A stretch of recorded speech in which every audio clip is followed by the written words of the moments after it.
बिना खर्चे और बिना पर्ची के लगे हैं। ये इस प्रदेश के लिए, इस गांव के लिए एक सौभाग्य की बात है कि इतनी बड़ी संख्या में इस भारतीय जनता पार्टी के राज में मेरे गांव के लड़के जिनको मौका मिला अपनी काबिलियत पे, ये बहुत बड़ी गर्व की बात है। और ये सारा श्रेय हमारे हरियाणा के यशस्वी ईमानदार मुख्यमंत्री माननीय मनोहर लाल खट्टर जी को जाता है, जिन्होंने इतनी ईमानदार सरकार देने का हमारे प्रदेश में काम किया। उसके लिए मैं पूरी पंचायत की तरफ से, इस गांव की तरफ से आपका इस गांव में पहुंचने पे हार्दिक अभिनंदन और स्वागत करता हूं।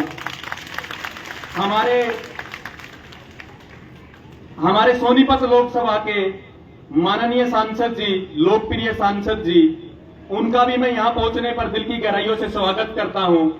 हमारे गन्नौर हल्के की विधायिका, उनका भी मैं यहां पहुंचने पे स्वागत करता हूं। गन्नौर के बहुत बड़े समाज सेवक भाई देवेंद्र कादियान जी का भी मैं यहां पहुंचने पर हार्दिक स्वागत करता हूं, अभिनंदन करता हूं।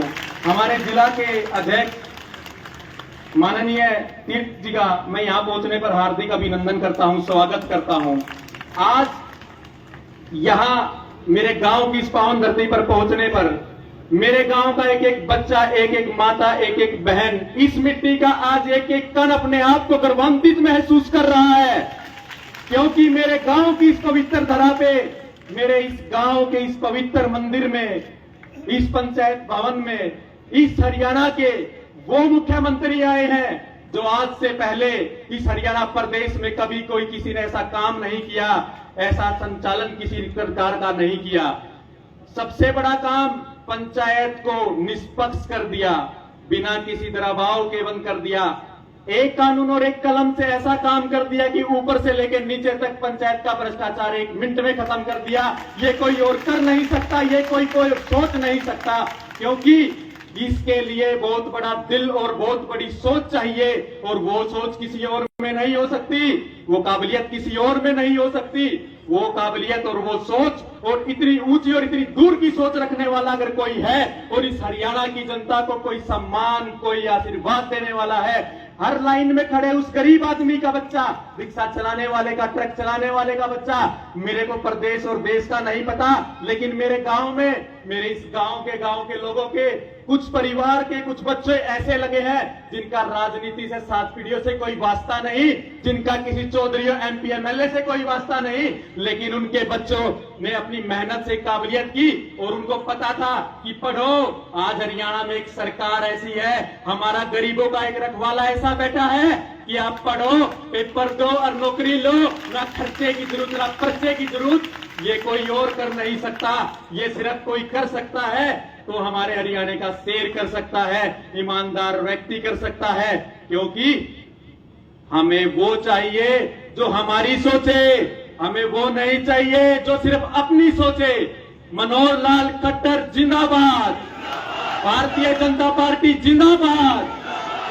और माननीय मुख्यमंत्री जी को और मंच पे बैठे सभी नेताओं को मैं ये विश्वास दिलाता हूं कि ये जो लोग, मेरी माताएं, मेरी बहनें जो बैठी हैं, ये पिछले 3 घंटे से इस गर्मी में तड़क से मड़क नहीं हुई, ये बैठे हैं कि हमारा एक नेता आएगा, हमारा रखवाला आएगा, हमें उसको देखना है, हमें उसको सुनना है, उसकी राम राम लेनी है और हमें अपनी राम राम देनी है। ये हमारे लिए गर्व की बात है। ये कोई भीड़ किसी खेल और तमाशे की नहीं, ये प्यार सी है, जिसका ये पूरे आदमी, ये पूरा गांव आपसे कंधे से कंधा मिलाकर चलेगा, आपके पैरों में पैर मिला के चलेगा, आपके साथ हमेशा दिन रात खड़ा रहेगा, आपकी आवाज पे ये पूरा गांव, एक एक बच्चा खड़ा रहेगा। हम आपके साथ हैं, साथ रहेंगे, ये हम वादा करते हैं इस गांव की तरफ से, इस पंचायत की तरफ से। भारतीय जनता पार्टी जिंदाबाद। CM साहब आगे बढ़ो, हम तुम्हारे साथ हैं। और माननीय साहब, मेरे गांव की कुछ डिमांड है जो इस पूरे गांव ने एक साथ बैठ के लिखी थी, वो मैं आपको। बहुत बहुत धन्यवाद भाई मंजीत। भारत माता की। आदरणीय साथियों, एशिया की सबसे बड़ी मंडी चालू करके बहुत बड़ा काम किया, बजाओ ताली, जोरदार ताली। कन्नौर के अंदर बुआज को अभी उद्घाटन करेंगे, पास कर दिया, बजाओ ताली। आदरणीय मुख्यमंत्री जी का अगवानपुर की धरती पर पहुंचने पर 36 बिरादरी की ओर से हार्दिक अभिनंदन और स्वागत है, बजाओ ताली। भारत माता की। मैं अब निवेदन करूंगा, मुख्यमंत्री जी संदेश देंगे, जोरदार तालियां बजा करके स्वागत।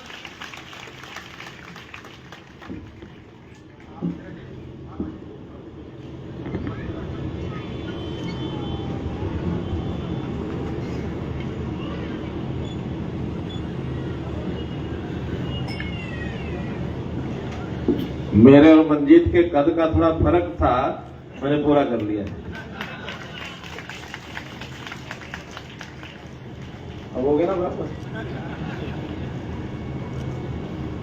बोलो भारत माता की, भारत माता की। धन्यवाद। बहुत ही प्रसन्नता का विषय है कि एक नौजवान के आह्वान पर इतनी बड़ी संख्या में अगवानपुर गांव में और 3.5 घंटे से आप लोग बैठे हैं। मैं रास्ते में सोच रहा था कि जरूर लोग आए होंगे, गर्मी के मारे परेशान होकर के धीरे धीरे खिसक लिए होंगे और अब मुझे जाकर के कोई लंबा काम नहीं करना पड़ेगा, थोड़े बहुत लोग होंगे, मीटिंग करके अपना मैं जल्दी निकल जाऊंगा। लेकिन यहां आने के बाद जो ये दृश्य दिखाई दिया, अब ये पता नहीं ये दादे की करामात है कि पोते की करामात है, दोनों की है। वो कहते दादे की है, इसकी है, नौजवान कहते हैं इसकी है, बुजुर्ग कहते हैं दादे की। खैर बहुत अच्छा कॉम्बिनेशन। मैं मिला तो था रामचंद्र जी से, मुझे मिलने आए थे ये, क्या लगे हमारा गांव आज तक तो चौधरी देवलाल जी के पीछे लगा रहा। पुराने समय में ये भी उनके साथ कंधे से कंधा मिला के चलते रहे। इस गांव में चौधरी साहब आए भी,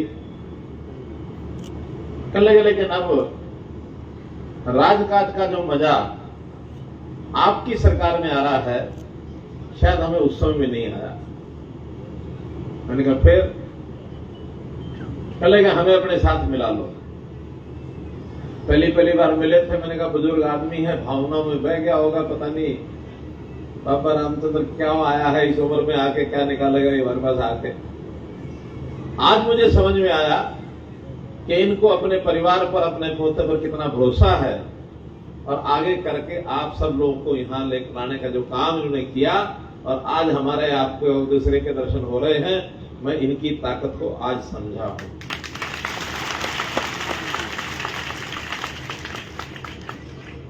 अब ये ऐसे ही नहीं हो सकता।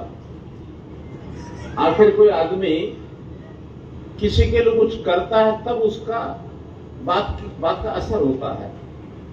आप लोग इनके कहने पर तुरंत आ गए और आपने मंजीत को अपना सरपंच बना लिया, इसका मतलब कोई ना कोई विशेषता तो होगी।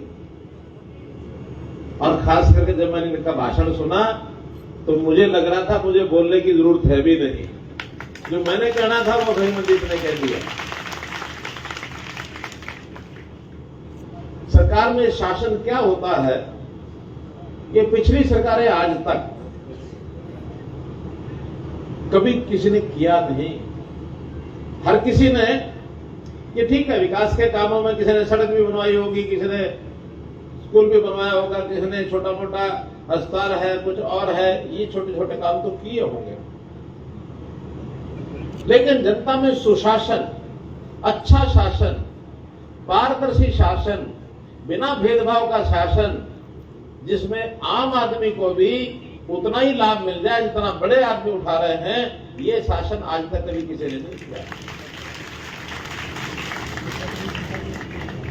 हमने आने के बाद जो भय का वातावरण था उसको दूर करेंगे, कमजोर आदमी के अधिकार को उसका पूरा अधिकार मिलेगा, कोई दबंग आदमी उसको दबा न सके, ये व्यवस्था हमने खड़ी की। हमने जो क्राइम था, अपराध था, उसके नकेल कसी जो अपराधी लोग थे उनके ऊपर हमने करप्शन को खत्म करने के लिए अपने लोगों को भी नाराज किया।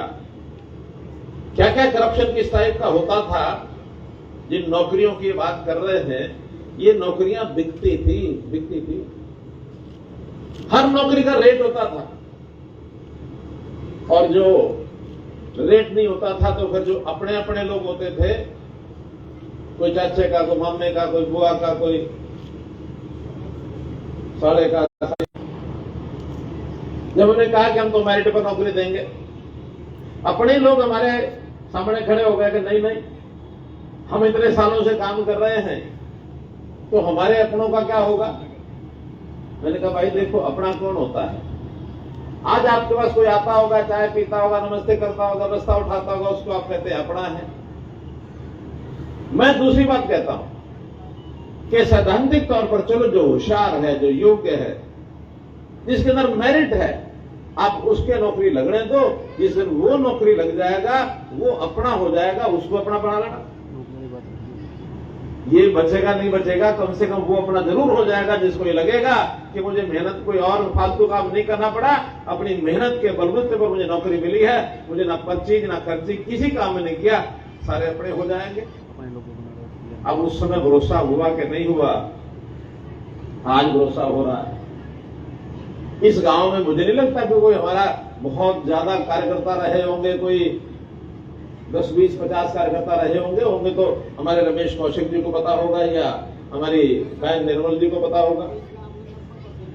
वोट मिलते हैं, लेकिन जिस प्रकार का कार्यकर्ता का मानस मुझे यहां आज दिख रहा है, शायद ही को दिखता हो, और उसमें यहां होंगे, पहले भी होंगे, लेकिन जितना उत्साह, जितने काम के प्रति लगाव, पार्टी के प्रति लगाव आज हमको दिखा है, अगर पहले होता तो हमें भी दिखता, कभी न कभी हमारा चक्कर यहां लग जाता।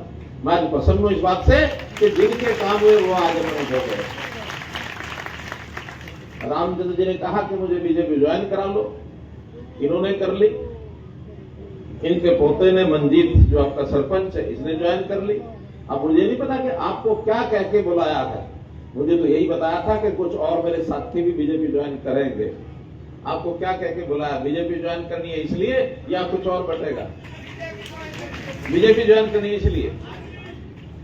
तो मैं आज मान लूं कि हजारों की संख्या में एक साथ सब लोग मिलकर के बीजेपी ज्वाइन कर रहे हैं। बहुत बहुत धन्यवाद, बहुत बहुत धन्यवाद। और आज ये सोनीपत जिले का मेरा दिन,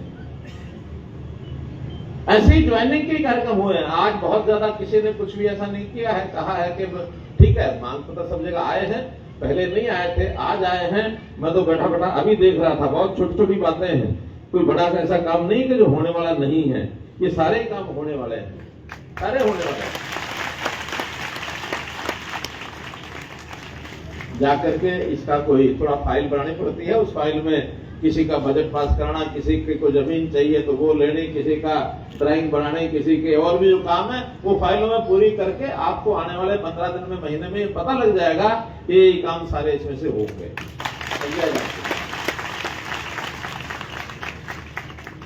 मित्रों, आज हमारे साथी भी साथ आए हैं। हमारे सांसद रमेश कश्यप जी हैं, हमारे मोहनलाल कश्यप जी आए हैं, मोहनलाल जी बड़ौली वो आए हैं, बहन निर्मल चौधरी ये भी आई है, हमारे पार्टी के जिला प्रधान राणा जी हैं।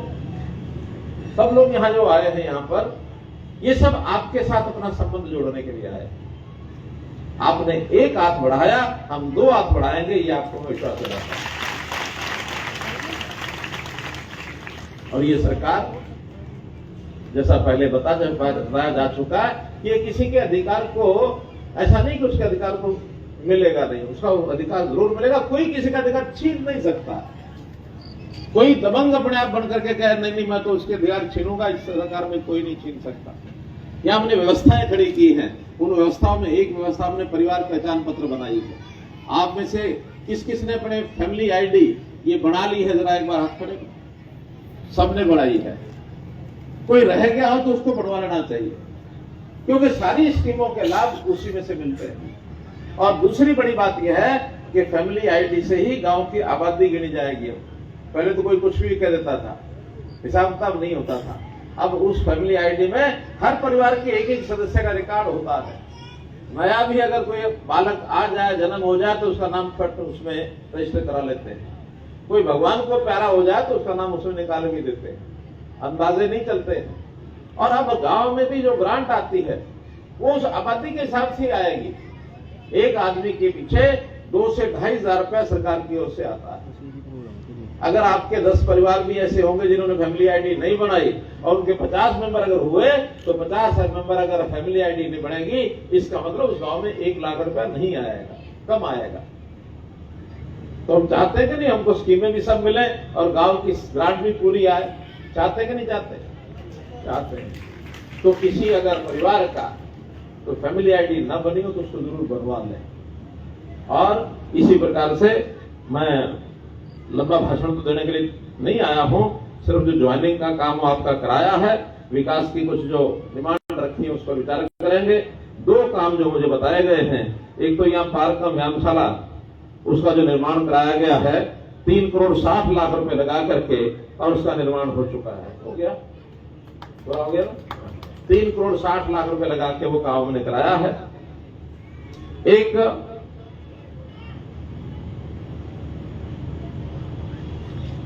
एक डिमांड कोई इसमें लिखी तो नहीं है, लेकिन सिर्फ मुझे ध्यान कराया गया है, और इसमें अगर कोई डिमांड आज होगी तो उसको करेंगे।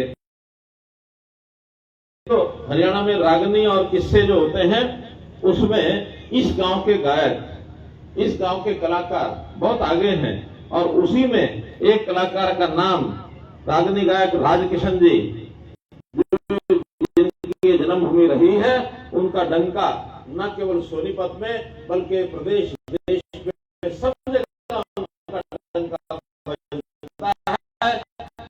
तो उनके नाम को याद रखने के लिए अगर किसी संस्थान का नाम रखना होगा तो उनके नाम है, उनके नाम से